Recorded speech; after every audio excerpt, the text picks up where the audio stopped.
Welcome back to the Business of Becoming. I'm your host, Stephanie, and today we're going to be talking about how to speak effectively like a leader and the 4 communication skills that you'll need.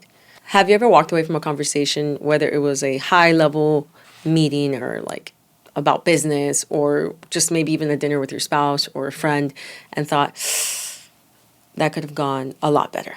I know I have. We treat conversations as things that just happen to us.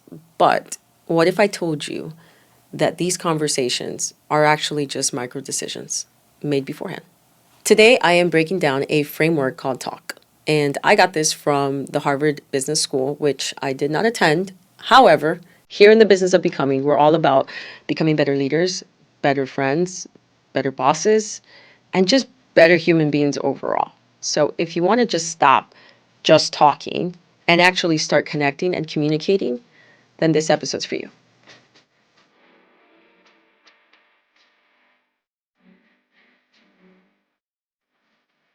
Here's the hard truth that we talk a lot about on this channel, which is bottlenecking our own growth, right? And sometimes we self-sabotage our own growth.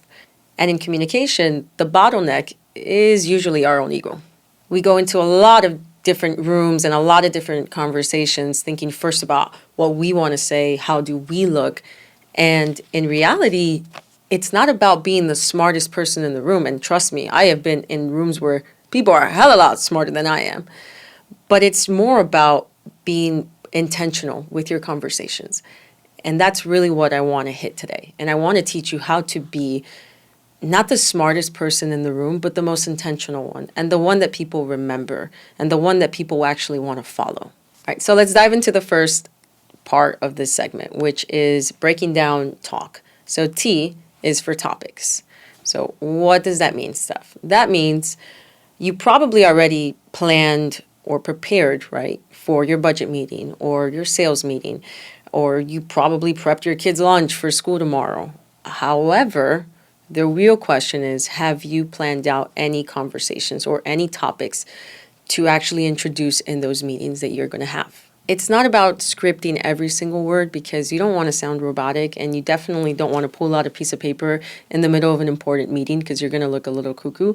However, it is just trying to open the playing field. It's trying to make real conversations happen with real life things that are going on. For all my entrepreneurs, I have meetings every single Monday, and you don't want to start your meetings with, how was the weather? You want to actually start something that's going to invite people in to really want to invest into this conversation and connect with you. This is all about connection.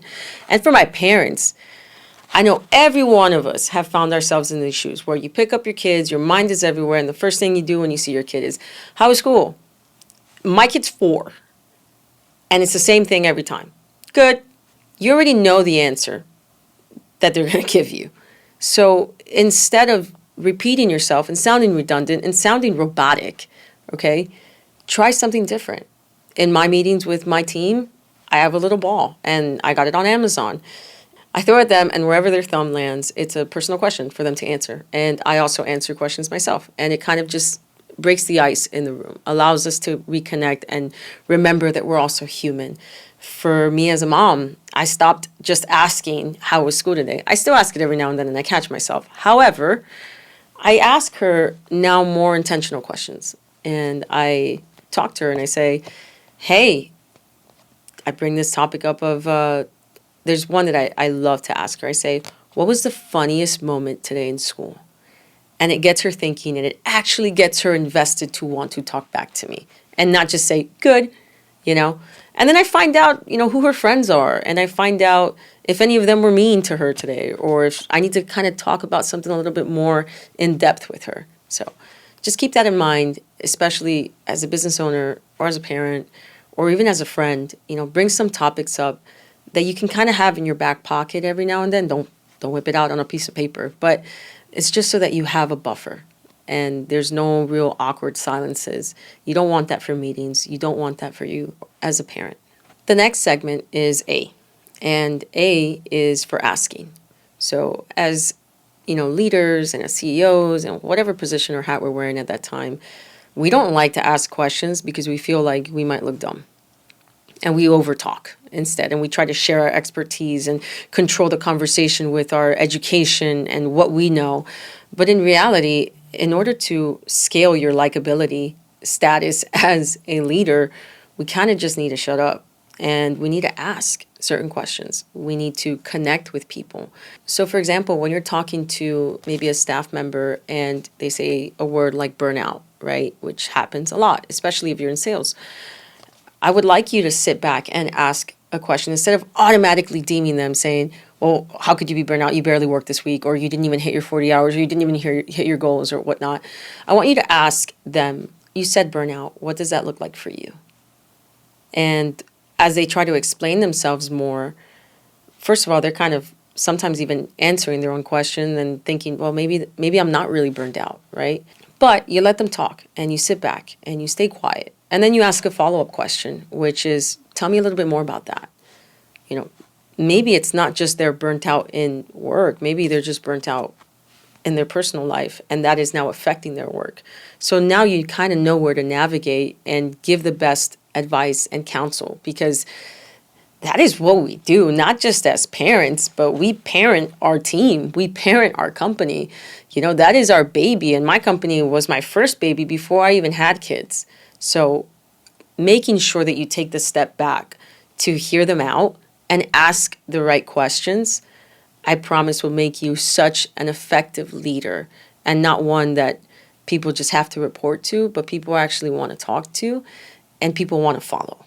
When you ask questions, you signal two things in the human brain: interest and humility, because you're not coming from a pedestal of, well, I'm going to lecture you, because lecturing doesn't pay as much dividends as listening does. When you're trying to get something back from your team, or you're trying to get something back from maybe someone that you genuinely care about, or that is a big part or a big role of what you're building.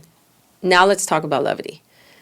And if you don't know what that word means, it's just kind of being light. It's kind of just making fun of yourself every now and then, you know. And please, when I say this, I don't mean to be the comedian in the room, especially in your next board meeting. You don't want to be that person, but you definitely don't want to be the person that gets taken so seriously that you don't see the personality of who you genuinely are. Life is heavy, heavy, heavy enough for us to always try to keep our composure and not try to let, you know, people in to a certain degree. Being a boss, being a leader is already heavy. Being a parent is chaotic sometimes. And sometimes you need to let people in by being a little light, sharing maybe a funny struggle, or maybe it doesn't even have to be funny, but it could just be a struggle that you said, man, I had no idea how to navigate this Zoom. Like, I can run a business and I can scale 1,000 mountains, but if you ask me how to create a Zoom link, I failed. And that's so important when you're communicating with people and you're talking to people who are at a higher level than you may be, because now you're bringing them down to earth with you. You're bringing them down to reality of, we're both, you know, trying to have this serious conversation, but we're also both human. And that makes you so much more relatable. It makes you so much more likable. And it's something that people can connect with and say, okay, this person doesn't just think that they're the best at everything. Because you don't want to be that person when you're trying to close $1 million deal. I've been there. And you got to find a way to be likable. You got to find a way to be light and not be so structured and robotic. Because people, when they cannot connect with you, they a lot of times don't want to do business with you. And business, my dear, is all about relationships. It's all about relationships. You got to do the work, and you got to be great at what you do. So don't take every single matter so seriously. Sometimes bring a little light in, so that way it doesn't feel like work all the time. It actually feels like something that you're enjoying building and enjoying investing time to. Because if you can do that, your team can do that, and the people that you work with and the people that you are working with to close a crazy deal can relate and feel that too. If you don't, and then you're just like super serious and so robotic, you become unapproachable, and you become somebody that nobody really thinks that they can hone in with and connect with. And that was a big struggle for me in my early 20s because I thought I had to be super serious to be taken so serious and to be, able to do business with people who were much older than me. I think I've said this before on a couple other episodes where I had to lower, like, even the tone of my voice, which is kind of already low, but I had to do it even more so just so that people can think that I was much more serious and much more, I was, I'm that girl. Yes, respect me. And again, I did that because I really didn't have much to show for it at 18. But now in my 30s, and definitely I had to work through that in my 20s, so that having this levity was something that now becomes natural for me. Now I can get a room to listen to me really quickly because I don't have to speak low or I don't have to talk about all my accolades. I can easily share from my experience and give a little light to what I've done and how I've done it. And finally, we come to the last point, which is K, and that's kindness. So, kindness, not niceness. There's a big difference between the two. Kindness is responsive listening, meaning you take the time to hear that person out, whether it is something that is constructive towards you, but you take the time to listen to them and give them the space they need. It's allowing that person that you're communicating with to feel seen.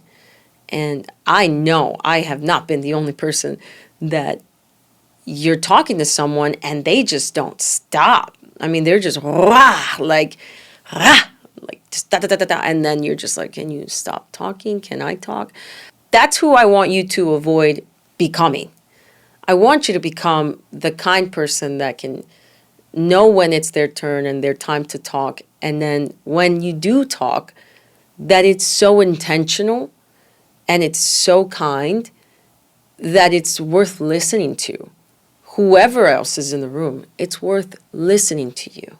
Kindness looks like validation when you're an entrepreneur and you're having, maybe some of your team or some of your admin come to you with issues.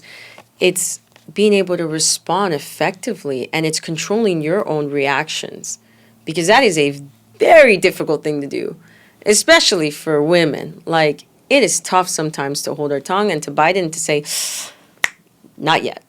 And I struggle with that all the time. However, I've learned in business, and I've learned now even more so as a parent, not to react and to just automatically talk and say what's on my mind right away, because I'm not being kind to that person. I'm not being kind to my kid if I automatically, address them for something that they did, when in reality they're just trying to explain why they took the toy away from their brother. But again, you gotta give yourself that space to hold in, be kind. Again, like I said, very different between niceness and kind. Just give yourself the respect and give that other person that you're speaking to the respect that, okay, I'm going to hear you out, and when it's my time to interject, I can. Here in the business of becoming, it's not just about hitting our revenue goals. That's a big thing, yeah, because not many of us do nonprofits. But it really is being intentional. It really is learning how to be a great leader. And if you heard everything I had to say, talk is very important. Topics, asking, levity, and kindness. Those 4 pillars can get you very far and can allow you to be such an effective communicator and such an effective leader that people want to follow. And that's really what we want. We want to become influential to the people that we're around. We want to lead people in a great way, not just in a mediocre way or in a way that you were led, but in an even better way that you were led, so that they can go further, because you want somebody to carry the burden with you, and you want them to go further. You don't want them to just go as far as you can. So here's my challenge for you in this week. Pick one of the pillars from talk. And maybe it could be just you asking some, or having prepared some topics for dinner tonight. Or maybe it's you prepping 3 questions to ask in your next Zoom meeting, even if you're a manager or just a salesperson. I encourage you to use this because it will make you somebody that's going to stick out for a good reason. Try it out and let me know in the comments which one you guys decided to focus on. if you found this helpful, I encourage you guys to check out some of the other episodes that I've got. That again, it's just about becoming a better human being, a better leader. And I know this is for you. So like and subscribe, and I'll see you guys on the next one.